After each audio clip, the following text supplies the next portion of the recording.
السلام عليكم. انا خويا المسمى ديال هذاك الفلان اللي لاحوا لي فيديوهات انني توفيت، انا باقي قد الحياه وانا دابا في المحكمه ديال الجنايات باقي كنتابع في حقي.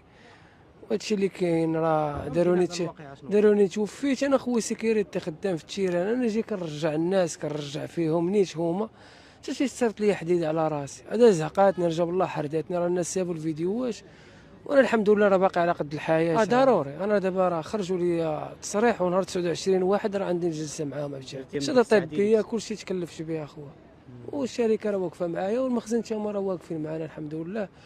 وهذا ما كان. الضربه اللي تضربت اخويا راه فيها 11 كيلو. هذيك رجب الله زعقاتني ردت الوالدين. هذيك راه كنا جاتني نيشه المخ الله يرحمني. رجب الله ضربتني ها، راه وريتكم الفيديو، ضربتني ها وطاحت. والملائكه ديالي شدات هذاك خونا سبحان الله، راه فين بغى يلوحها راه طاح.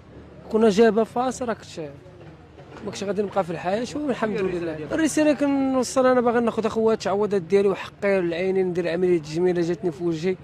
وهذا ما كان. فين ولينا بعدا في صحتنا بخير وعلى خير. هذا ما كان. أنا اللي خرج منهم سمن وعسل، اللي خرج منهم ما عندي ما ندير.